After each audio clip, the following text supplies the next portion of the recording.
Archie Slaymaker for International Boxing News, and I'm joined by, once again, Shane Watson. Shane, how are you today? I think I'm part of the furniture now, no? Well, off camera you said I have to pay you, so I don't think that's going to happen just yet, because you know I don't get paid I do. But I want to be like a taxi meter. You only go in a taxi and it's already set at £3, £4. Yeah, that's what my meter is now. Oh, mate, maybe one day I'll end up paying you, but thank you for your time as always. But we'll just get your quick reflection on Tommy Fletcher's actually scary KO in the first round. No, I'm not even like taking the piss, like trying to build him up here. Like, I was genuinely fighting for that guy. I didn't even celebrate. Like, when someone feels like motionless, like not even like he's staggered or even one bit, it was like, wow, like his whole body shut down. It's not really frightening actually, and I'm really happy to see that he got up okay, communicated well, so that he can go back to Czech Republic safe and sound. But mate, what a performance! Like, even just how he's getting behind the jab.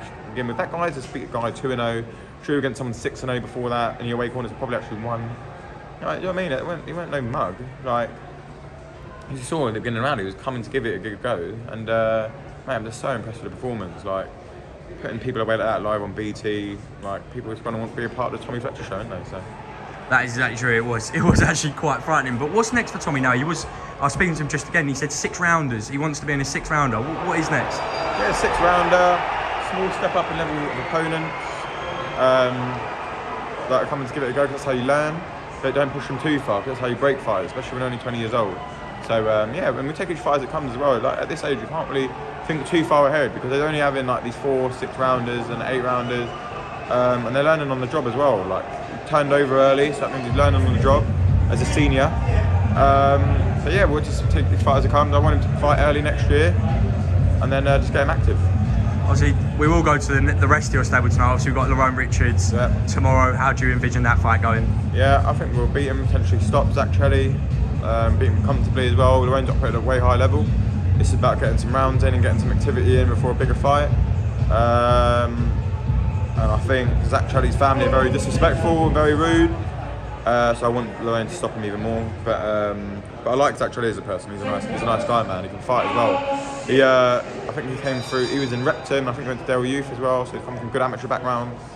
And listen, he's on a good streak. I thought he beat Jack Cullen, and he beat 2 undefeated guys back to Jermaine Brown, and I can't remember the other guy. Jack Kilgallen is his name, maybe. Guy from Oldham. And he's coming off some good wins and a lot of momentum, man. And he's a good fighter, Zak Chelli. I think he's a couple levels below Lerrone personally. But he'll come and give it a good go, and I think it'll be quite an exciting fight, actually. Now we'll go on to, obviously, Joe Joyce. Obviously, it's going to be a massive 2023 for Joe Joyce. When will we next see him out? Obviously, I've heard that maybe February against Zhilei Zhang. Is that an option at all? What, against who? Zhilei Zhang.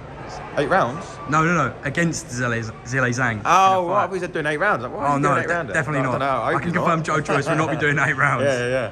No, I mean, he's one of the names on the list.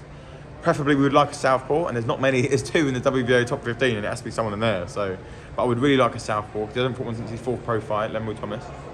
And I like the Zhang fight because Zhang beat Hrgovic, and I think pretty much everyone agrees. So really, he should be fighting for the IBF world title, and he should be, what is that, like 23-0 or something?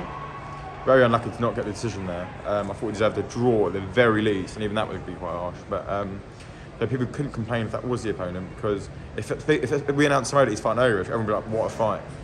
And Zhang, like, and pretty much everyone's opinion beaten. So, but no, it's not done yet, so I can't say that it is. We're talking to a few guys.